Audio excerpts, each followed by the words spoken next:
Well, how you doing, man? Bro, pretty good. How are you? I'm doing well.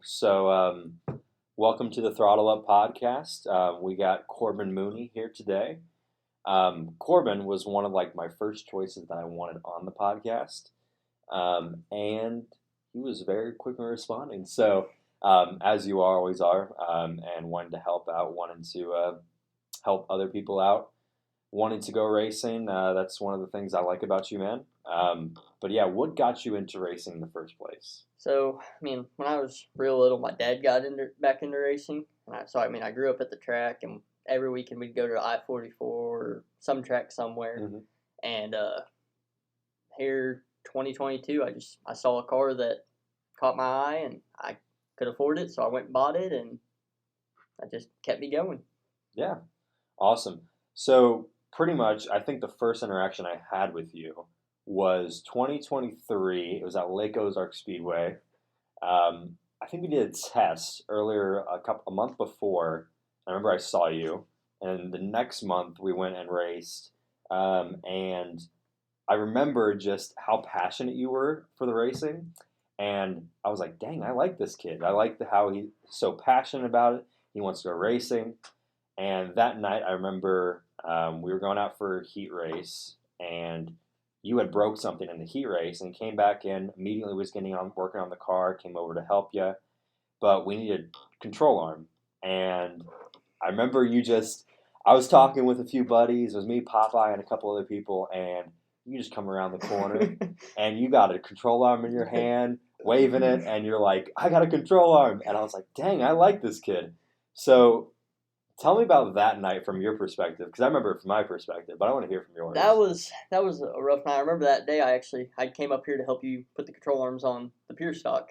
Nah, that was a year before or a year after. Was it? Yeah, it was a year after. Oh, okay. Well, I remember. I remember. I think the track was real rough in the heat race. Oh And yeah, it was terrible. It was on terrible. that car, I ran stock stuff from 2002, so it was bound to break, and it did, and the car just started handling weird. So I knew something was wrong, and I got in the pits, and that's what was wrong. And we all thought my night was done until one of our buddies, Alvin Cooney, had a control arm that he lent me, and we got it fixed in time. Yeah, I remember that, and I remember that Hornet car I had. I had a broken strut on the left rear, so I remember those nights and the because 2022 to 2023, it felt like every time we went to the track was rough. Oh yeah. So I think it was maybe just the years. Have you seen the tracks get better since then? Okay, all right. So Iffy. yeah, it seems like a lot of the dirt tracks now are just becoming a little bit more rough, just with everyone's doing better technology in terms of late models, modifieds, pure stocks even too. So kind of breaking up the track a lot more. But I remember it was just it hurt because I Oh was yeah. like the stock stuff in a Hornet. I remember I got in Popeye's car one night, and it felt night and day difference between Mhm. some of that old stuff that we had on Yeah. our cars. But yeah, that was, and then breaking two control arms in one night. That pretty much summed it up. And Yeah. then that same night, I lost a transmission in the Hornet car, and we were like, well, let's put a new transmission in because it was a big race the next week. Mhm. And then next week, I lost a transmission, and I remember you got mad at me because I swerved across the track trying to get out of everyone's way. But yeah, that was interesting. So in 2023, you did 34 starts, one win. Tell me about that win and how that felt. It felt really good. I mean, my first full year in a car, and I won by, I think it was half a track at Bolivar Speedway. Yeah, We won the heat race by a lot, and then started the feature, and just never looked back, and it was pretty awesome. awesome. And was that when Bolivar had the infield Yeah, dirt track? yeah, that was the Okay, infield track. That was okay, when they were. Half the outside track was still asphalt. So yeah. you go over that, your car's pretty well toast. It was bad.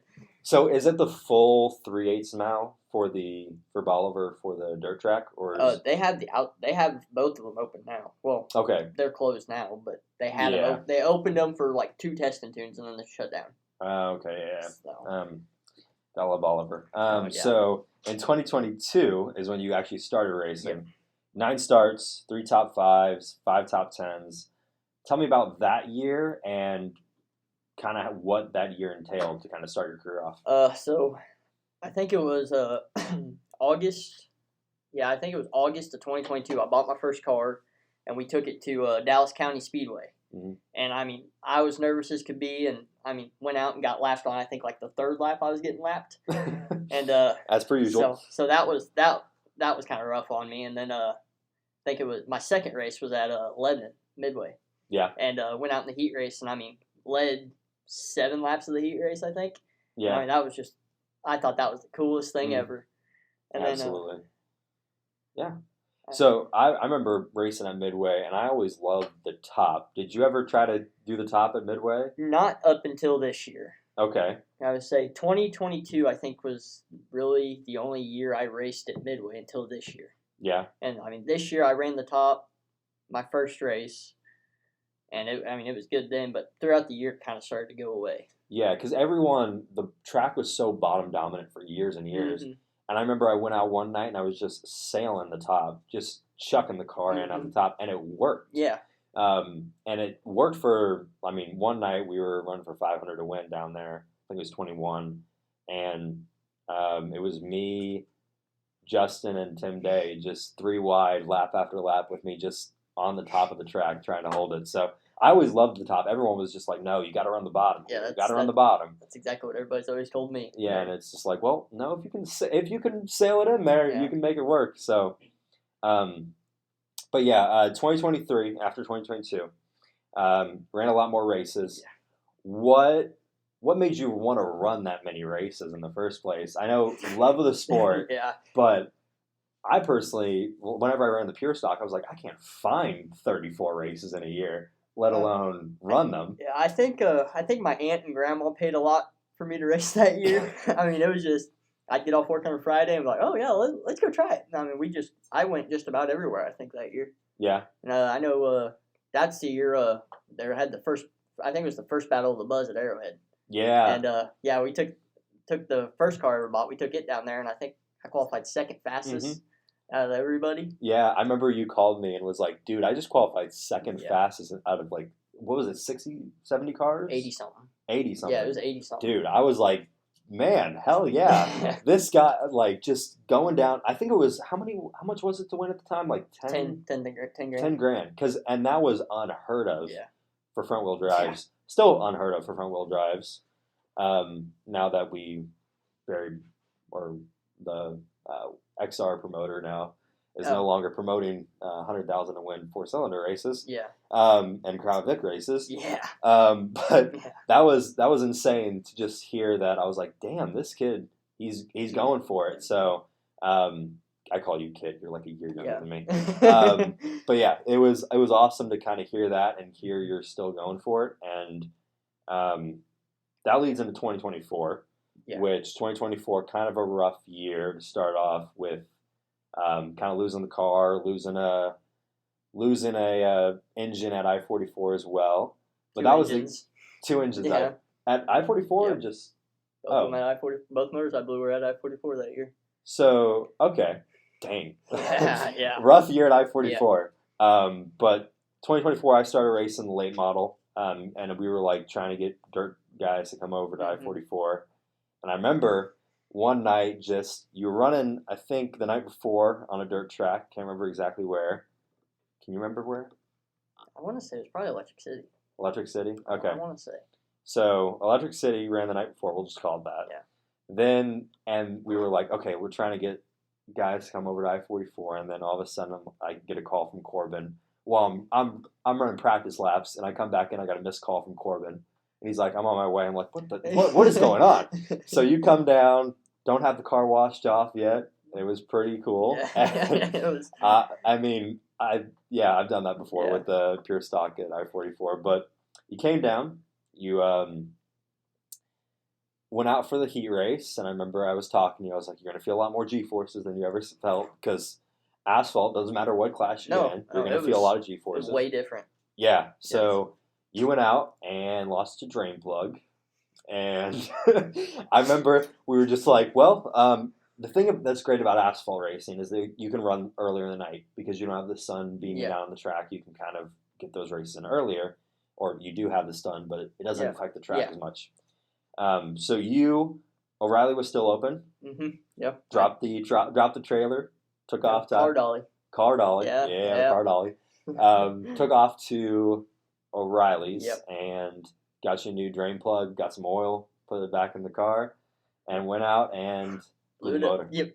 Unfortunately. Yeah. But yeah, it was great introduction to asphalt racing. Yeah.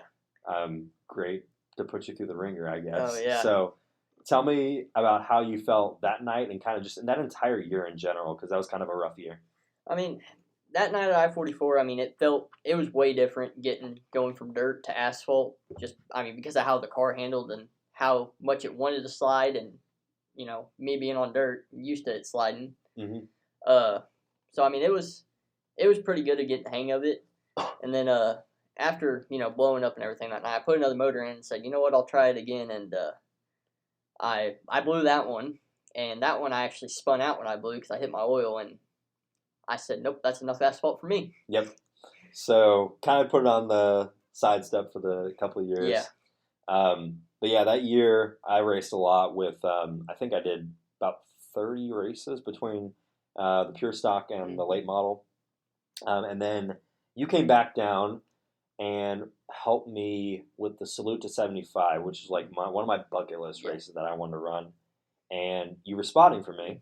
And I think you probably did the best job out of, you did a really good job that year. I wouldn't say the best job because we got people watching the podcast. But yeah, so all the times that we had spotters that year, they did a great job. But you right off the bat were really great. So Rocky was also really great that year. But you coming in as a sub for him was awesome and helped me really through it because I was like, dang, he's got out to the track and you're like, you wanted this race, go get it. So, and that was really encouraging. So it kind of made me think, I was like, damn, this guy, he's using the racing knowledge to be back in the race car. Like he's in the race car and he wants to hear himself. So appreciate that for that year. That's exactly what I was thinking too when I was talking to you. Yeah, exactly. So, and I've also kind of used a little bit of the same verbiage whenever I've gone to spot some ARCA races as well. But yeah, definitely want to see you back spotting maybe this year, hopefully on the late model side maybe. Oh, yeah. Okay, awesome. So going into 2025, one of your most successful years. Oh yeah. Definitely the most successful year.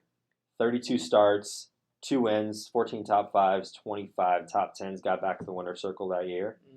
Back to back. Oh, back to back.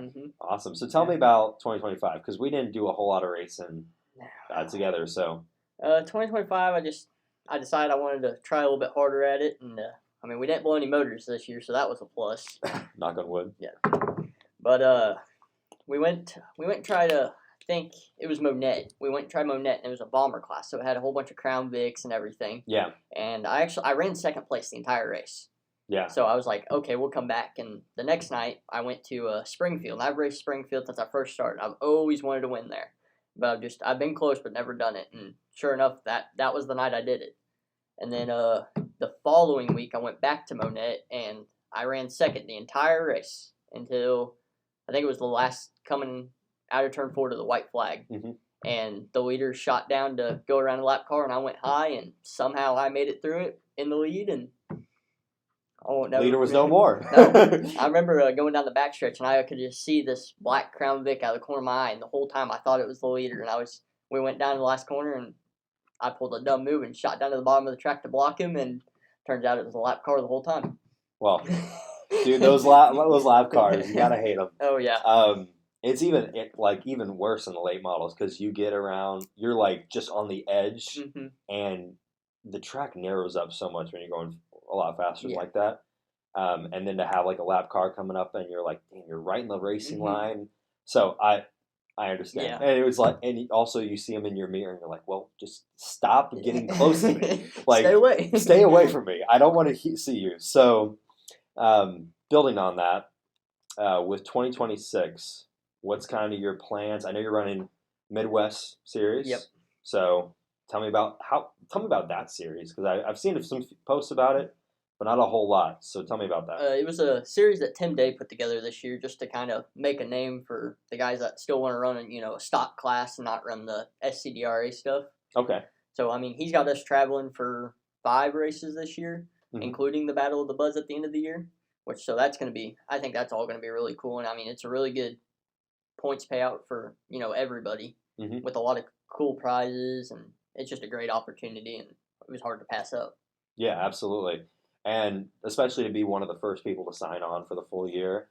How many drivers do you think are going to run that full year? As it is right now, I'm pretty sure there's 50 drivers right now, and I think the numbers are just going to keep climbing.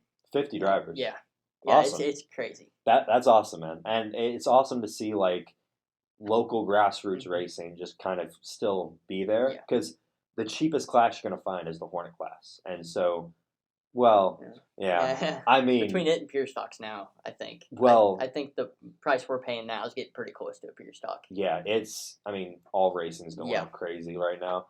And stepping the late model, I'm like, dang, I wish I could race more, but it's so much money for all of the racing right now.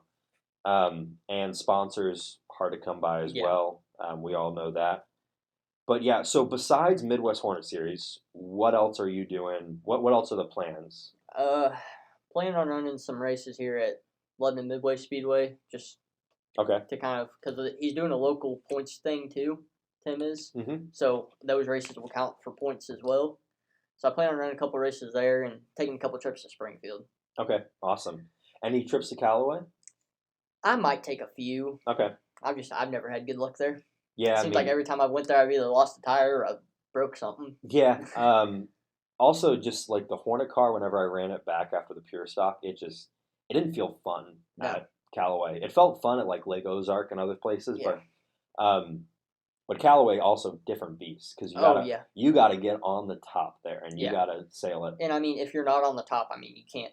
Our cars, it's all about keeping momentum, and if you're not on the top, everybody says you can keep the momentum anywhere on the track, but I've yet to see anybody actually keep the momentum. There was like a couple nights. I think one night that I finished second at Callaway, it was black slick. Mm-hmm. And I remember I went down in the corner and I was like, screw it, I'm going to go on the bottom because it was just, want to go on the bottom. Yeah. And went on the bottom and came out of the corner in the lead, starting fifth. I was like, what's going on here? And then they called the caution back. And I was like, dang it. Now everyone knows I ran the bottom. Yeah. The restart came back and we're original restarting, running fifth. And everyone goes to the top again. I was like, Noah with the Red Seas. Yeah. And so by, I think it was like lap 5, got a straightaway on him. But we had a new guy come in and he was running the bottom so good. And he got me. Finished second that night. But I love it. You got to get it black slick to run bottom at Callaway. Yeah. And the top, if you mess up, you're done. You're over the edge. Yeah. And with the Hornet class, you're sailing it. Oh, yeah. Because also, pure stocks, you can kind of just get on the gas a little more, kind of spin it out. But when you're running off the right front, like you do in the Hornet, you go off. Oh, yeah. You're going. Yeah, so there's a lot of throttle control there. But, it's always been a great track. It's always been smooth and everything. Yeah. So, I think I'll go back a couple times this year just to. Yeah, and also you got to challenge yourself. Oh, yeah. Yeah, especially with the transition a little bit that we're going to get on right now. Mm-hmm. When you're wanting to kind of test yourself on the high line, that's something you got to learn for something down the road if you ever get to that point. So we just had the lights go out. So let's go ahead and start over on the big news we just shared. So we had you basically this year. Looking for ARCA partnerships, doing my best to try to get some ARCA deals to work out. And pretty much a few of those races kind of coincide with the late model races here in Missouri. And I want to make sure we got a full schedule for our sponsors locally here. And so I was like, well, who would I want to race my car? And I was like, well, there's one guy who is very passionate like myself. You've slept in your truck a few times at races. So I've done similar coming back in my car, in my truck a few times from races. I was like, well, this guy, I know he's passionate. I know you are trying your hardest. And I felt like the Hornet car also is the most similar to a late model. So you're going to be the reserve driver for Masters Motorsports on the late model side here in Missouri. Don't worry, guys. He's going to get a lot of practice time. Yeah, a So lot. we're gonna get at least 30 laps in a test day, and then if we do get it confirmed that you're going to race, we're also going to get you scheduled for probably another 30 lap run on a race day before I go and race that race. Then also you're going to have the practice day, so you can probably have a good 80, 90 laps before you get into a race condition.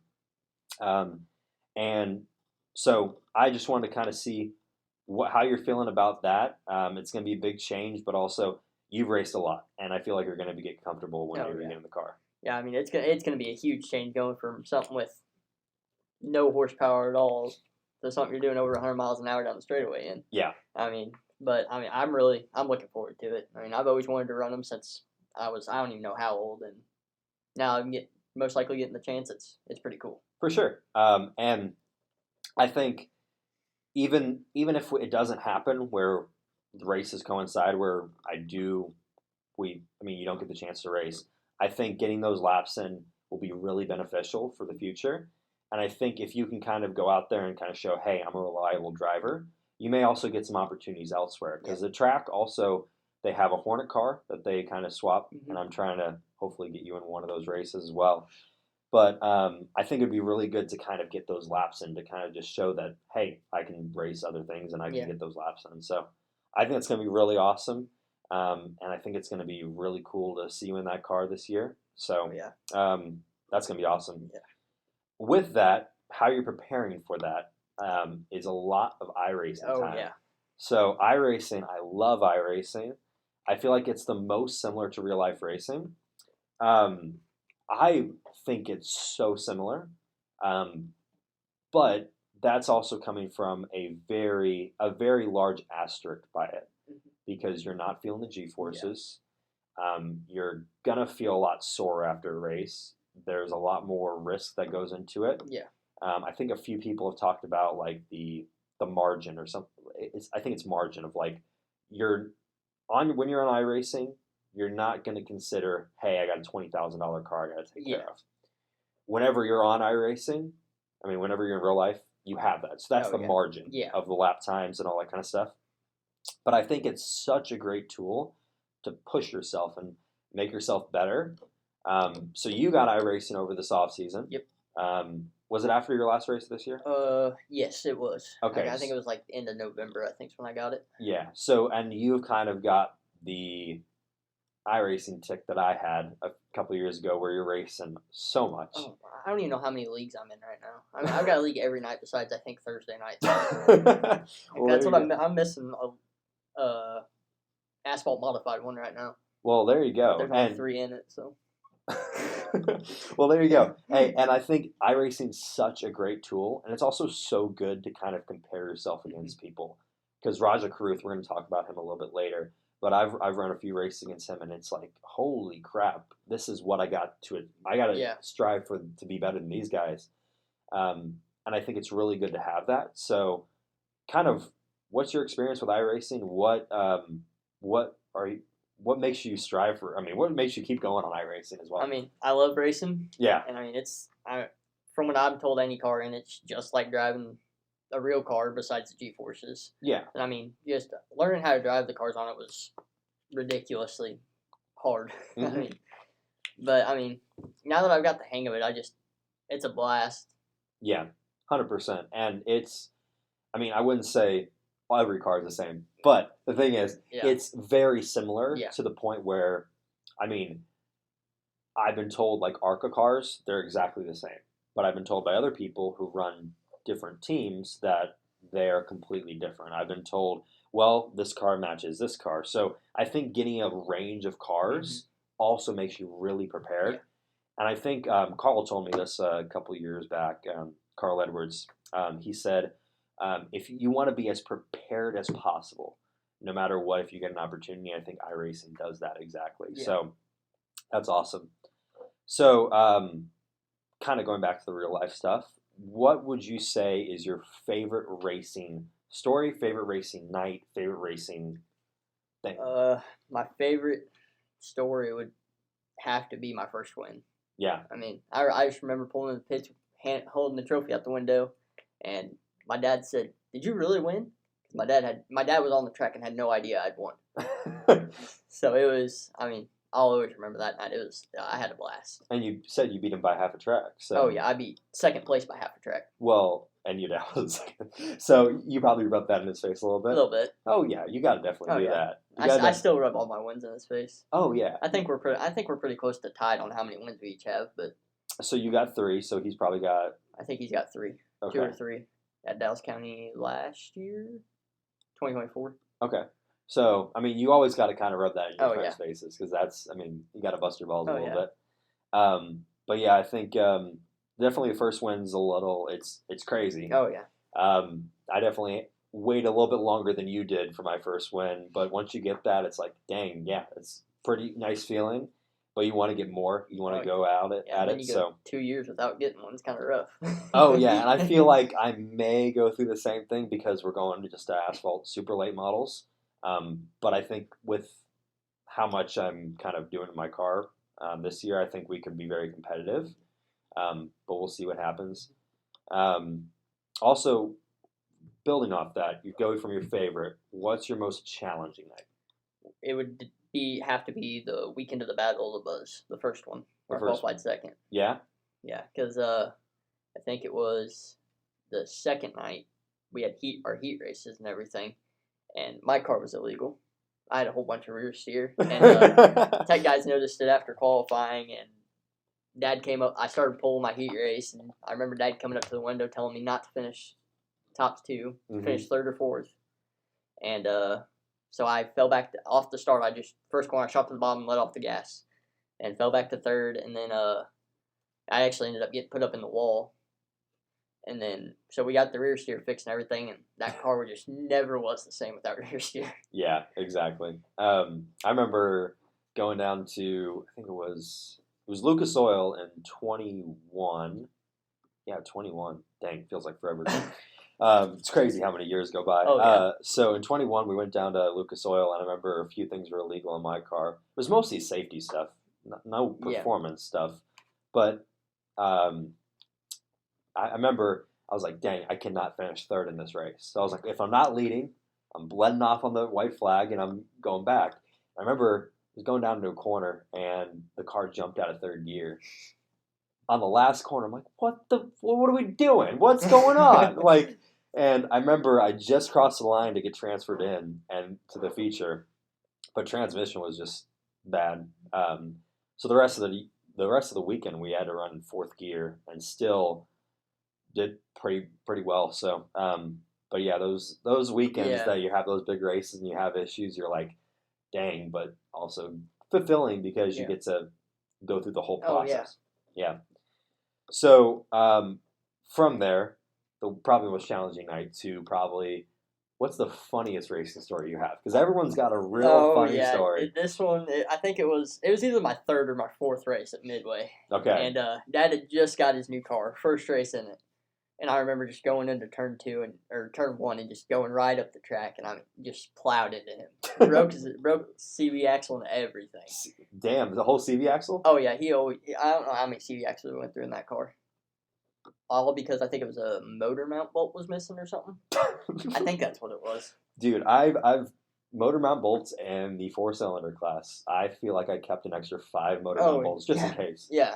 Because it just felt like the engine would just rattle out. Oh yeah. Yeah. And you got them rubber mounts. They're junk. Oh yeah, 100%. I mean, well, when you're taking a 4-cylinder race car and driving on a dirt track. Yeah, it does a lot of damage. Yeah, things are gonna break. Yeah. Let's be honest here. So, how did your dad react to that? I don't really remember. I kind of left the pit before he got back. You're just like, let me give him some time. Yeah. So, I can understand that. What do people not know about you that they probably should? I'm just a kid who thinks he can do everything that I'm not. Yeah. I mean, that's pretty much how it is. I mean, yeah.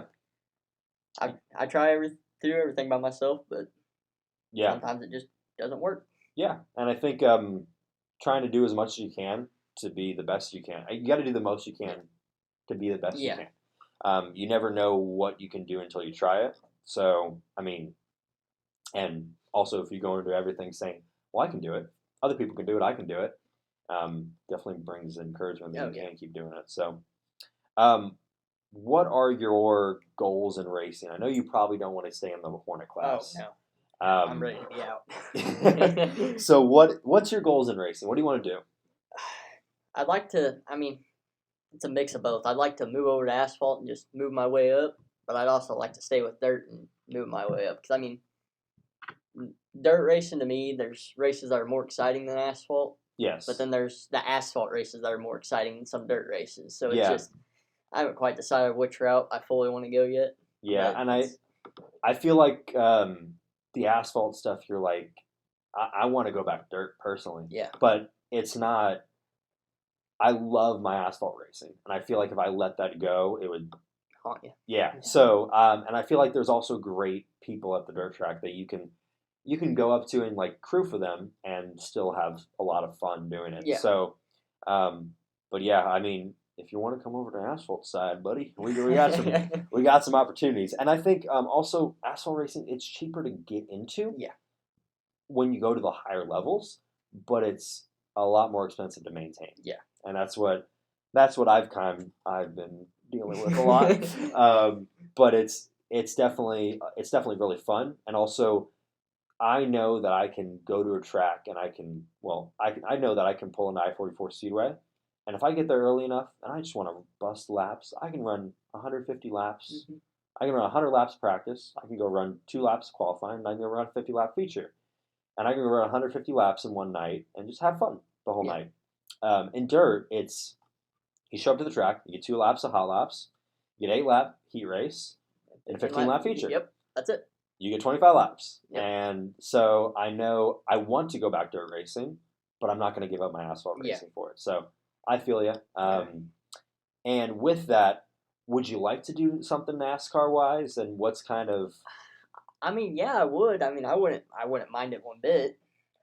It's just money. Yeah. It's money, and also just like finding the right things, finding the right connections. Yeah. And so yeah, I feel you, man. Besides racing, what are your main goals in life? Ooh, goals in life. Really, all the goals I've thought about are just keep on keeping on. Keep racing? Yeah, just keep racing. Keep racing. Keep moving up. Yeah. Just work and race. Work and race. Yeah. Absolutely. Yeah. I'm with you there. So, but yeah, do you want to have fun in life? Oh, yeah. 100%. Yeah. That's why I got a race car. Exactly. So have the most fun in life. But yeah, that's basically racing for you. So, now we're going to kind of transition into the debate topic. So we're going to debate some racing. But me and you are both fans of NASCAR. Yeah. Both follow NASCAR. And I think we're both probably really happy that the chase is back. Oh yeah. So, did you want to see a full season point format, or was a chase kind of like? I kind of like the chase better. It just gives more people opportunities, not just you have to win to be in. Yes. Yeah. So I think it's gonna be a lot better with chase being back. Yes, a lot better than the playoffs. Yeah. Give people a lot more meaning. Because you just win a race, you can go twiddle your thumbs for 25 weeks until the chase. Exactly. And the thing was, it was like also you can get some like race manipulation in there where like, okay, we're going to throw the good parts on a car that's going to be really good or a car that we needed in the chase or the playoffs. I love the chase. I love the chase name, not the playoff name. But yeah, we needed a car in the postseason. So we're going to put the good parts on one of these cars instead of the car that we already got in the chase. And it was just like, well, now you're just mitigating the whole sport, it feels like. But it's great that the chase is back. Yeah. I wish they didn't put as much emphasis on the wins because you got 55 points to 35 points. Yeah. I feel like we had it right where you just like 5 points back. But obviously, I kind of see the point of like, hey, we want to emphasize those wins. Yeah. And so I kind of like that too. With that, do you think they should have scrapped the stages or you like the stages? I think they should have scrapped them. Oh, yeah. I'm not a big fan of them. No. I watched races back like 2005, 2006, and it's like, dang, I wish we had a full race. Oh yeah, just get a full race in and be done. Yeah, 100%. And also, it feels more natural. Yeah. Because, yeah, go for it. But I mean, I think a lot of why they do it is just it gives the driver a break, a little bit of a break. Yeah. I think though, would you support stages where they award points, but don't have a caution? I'm the same way. Yeah, I'm the same way because it's like, well, the full race, you got to put a full race together. Yeah. You can't just rely off of, okay, I got 10 points here, 10 points there. Yeah, exactly. Yeah, no, I don't think so on that. Yeah. I'd rather that more than having a break. You know what I mean? So basically, truck series with Ram coming back. How do you feel about that? And also, I haven't really been following the series too much because I've been kind of focused on other stuff. Yeah, but what do you feel about Ram coming back? What do you feel about them giving opportunities to young guys that are not really having a ton of money behind them, and also giving a lot of good opportunities to like these guys with the combine and also an all-star truck and all that? Yeah, I think it was a great deal. I mean, I seen it. I didn't watch it or anything, but I seen it all over Facebook and just seeing all of them race. I mean, go-karts to late models and everything. It was really cool. Yeah, and I think it's really awesome that they're giving those guys that don't have a lot of opportunities those opportunities. Yeah. So I definitely agree with you on that. Yeah. How do you think Butterbean will be doing in that car? Because I know he won a lot of ARCA races last year, but that's ARCA. So what do you think Butterbean's going to do? Well, just from my iRacing stuff, they're way different. Yeah. I mean, they're so much lighter. Yeah. So it'll take a lot of adjustments. It feels lighter. Yeah. Yeah. Yeah. So. I think it'll take a lot of adjustments, but I think in the end it'll be just fine. Yeah. Butterbean, he's got it. Yeah. I mean, with all his late model success, I think he's going to take that confidence right to the truck series, and I think he's got a lot of confidence in himself, so I think he'll just do just fine.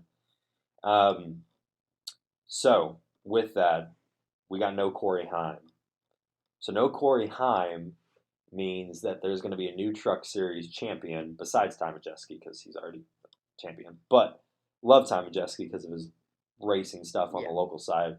But what are your predictions for the year in terms of who's going to win the championship? Who's going to be kind of a star that you think is going to come out? So I think Majeski's going to come out on top this year. Okay. I really do. But Daniel Hemrick. Yeah. I think he'll be a really good challenger. Yeah, I'd love to see Hemrick do pretty well. Get those backflips coming back. But I think in the end, I think it'll be Majeski. But I think it's going to be close. Yeah, he's got great consistency. I was looking at an average finish this morning. He had a 9.8. The only person had a higher besides Heim, which had a 5.0, which is crazy, insane how good of a season he had, and he still doesn't have a damn right. But was Lane Riggs. He had 9.1, and he also had 3 wins this last year. I think with the value more on the point side for the wins, I definitely think Lane Riggs has got it. I definitely got some biases with my front row connections, but I think it's definitely going to be between them two. But I think Lane Riggs is going to have it. So we'll see. We'll see at the year end. Yeah. We'll see at the year end who's got this one, and we'll play this clip back at the year end, and we'll see who's right on that one. But where do you think Corey Heim? Because I know he's got Daytona 500 already confirmed. Mm-hmm. He's got a Truck Series race at Atlanta. And I know he's got a few Xfinity Series races here and there. What's your kind of expectations for Corey Heim this year? What do you think he's going to do? Well, like moving from trucks to NASCAR, I think that's going to be a little bit of a change. Yeah. Just because of going from a truck to a car. Yeah. But, I mean, I could see him running up front. I really. Yeah. He's definitely going to be, in the truck races he does run, he's going to be really good. Oh, yeah. And the Cup Series races, I don't know, because he did miss a race last year at Chicago, but also that's the street course, you know what I mean? I don't blame him there. Yeah, exactly. Like, that's kind of throwing him in hot water. But he's going to do really good, I think, of whatever he's going to get in this year. But I hope, I hope he gets the opportunity with in Cup in 27. He deserves to be. I mean, almost winning 50% of the races you enter, no matter what series, especially the truck series where it's so competitive. He's got to find a good ride. Yeah. Toyota's got to get him in a good ride sooner or later. I'm surprised another team hasn't scooped him up. Yeah. That means he's very loyal Yeah. to Toyota, and also, I mean, when you're connected to Michael Jordan, Yeah. you got to keep them. Yeah. You got to keep that connection. So, building off of that, the O'Reilly series, not the Xfinity series. Still calling the Xfinity series so much. Count that out. Just call it Busch. We'll leave it at Busch. Yeah, go back to that. I'm still stuck on Nationwide. So I think with Connor Zilic leaving, Connor dominated the series at 18, which is insane. Yeah. Insane of a driver that Connor is, and also finished on the podium in 24 Hours of Daytona after starting last. Yeah, that's crazy driver. Yeah. He's going to do great things this year. But what do we think is going to happen this year without him in there? Jesse Love's going to win the championship. Jesse Love? Yeah, that's all there is to it. Okay. Are you a big Jesse Love fan? Mm-hmm. Okay. California kid. I mean, yeah. No, California kid. He's definitely a California kid. I ain't no California kid. Well, I mean, saying that he's a California kid. Yeah, I think he'll come out with the championship this year. Yeah, he definitely has the wins, but I think Justin Allgaier is definitely going to be one to kind of reckon with there. But, and also Allgaier's got the consistency. Yeah. So I could see one of them definitely win the championship. Yeah.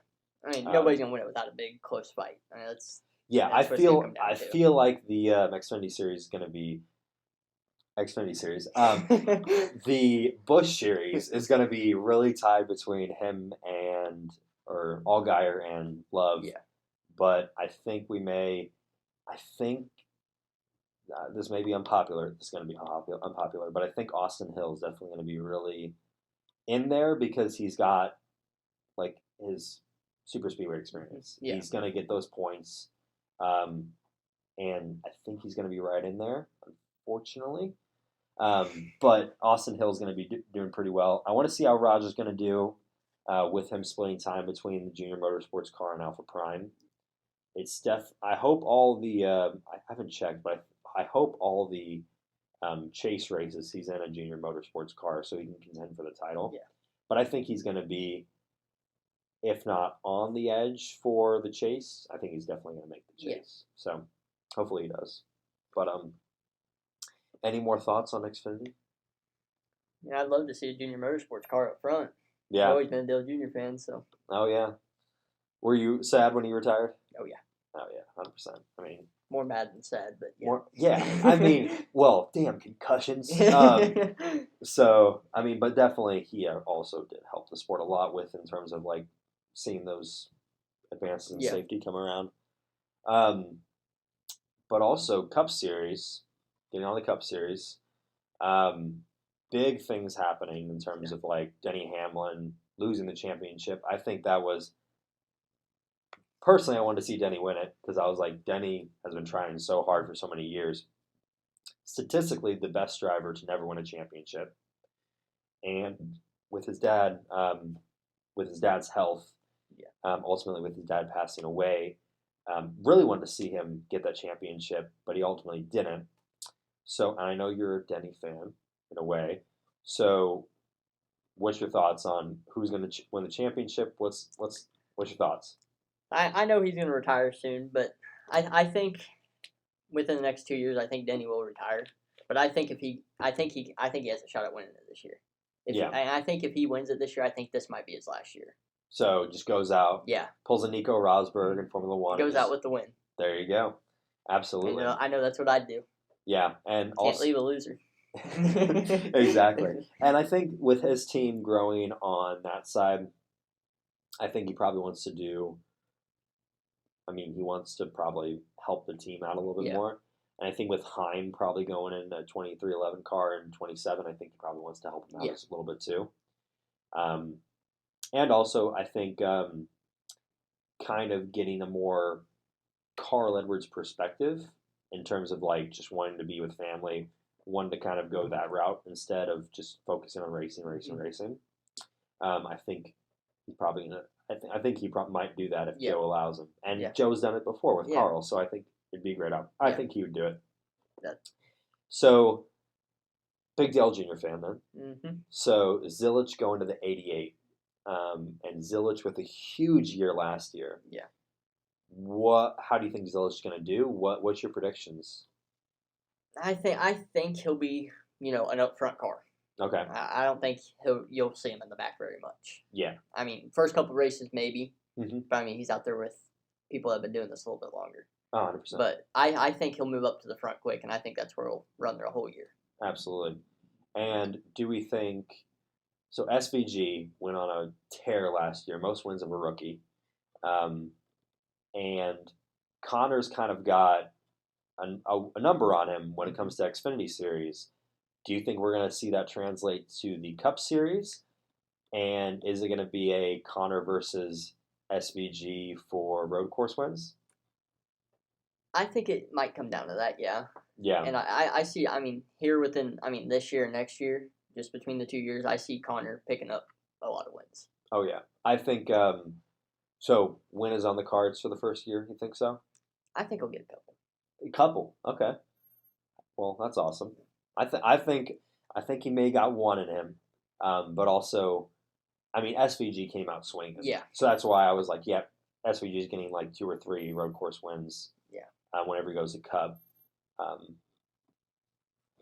So I think Connor is going to get at least a win, but I don't know if it's going to be more than one. Just because SVG is going to be really good. He's got a year more experience in the Cup car, and then also I've heard people say that the Cup car is the most different from the Xfinity car in terms of ovals. Oh, I figured they'd be close. I figured they'd be close together. Well, the thing is, I've heard that the Truck Series is actually more close to the Cup Series than the Xfinity car, because the Xfinity car you're more loose. Really? And so the Truck you're just planted. Seen that on the sim? Yeah. So the Cup car is kind of similar. So I think it may be a little bit of a transition for him to kind of get in that Cup car on the ovals. So I think he probably got to win him, but I think he's probably going to make the chase though. Oh yeah, I almost positive he'll make the chase. Yeah, 100%. All right. Well, so how do we feel about Daniel Suarez? He's going to the 7. He's one of basically. I think one of the only 2 drivers that are changing seats. I think, yeah. Yeah. Him and Zilich are the only 2 that are changing seats. Yeah, that's the only ones I know of at least. So he's taken over the 7 from Justin Haley. Mm-hmm. The car didn't do that very well last year. That's why Justin's in trucks now. Yeah. Daniel's kind of on this thing of where he kind of goes to a team and he doesn't perform and he kind of gets sacked and goes to just his next opportunity. Yeah. He found a place with Trackhouse, but then Trackhouse got rid of him, and he signed a 1-year deal with Spire. What do you think's in store for Suarez, and what do you think's going to go moving forward? I think it'll be an iffy kind of year, just because his record and everything. Yeah. It could switch up, and he could be up front the whole year. Yeah. But I think it's all just going to depend on how the car is a lot. For sure. And I definitely think he's going to bring some information over from Trackhouse. Oh, yeah. So I think they'll be good, but I think this may be the last year for Suarez in the Cup Series, unfortunately. Love Suarez. I love seeing, especially an international driver. Yeah. I love seeing them in the Cup Series, but I think he may take a step down to Xfinity for the following year. But he's got a lot of good connections in Xfinity, so I think he might. He'll do good there, I think. Yeah, in 27, hopefully. So, from there, do you have any other racing series you're kind of interested in, or is it just kind of NASCAR? I watch more of Outlaws and Lucas Oil late models. Yeah. What do you think? So Davenport's going to Outlaw side. What do you think is going to go on between him and Pierce? A lot of dirty sliders. Yeah, 100%. Yeah, I mean, I see that coming. Absolutely. Actually, no, I'm maybe mistaken. I think he's going pick and choose. Is that right? Yeah, he's going pick and choose.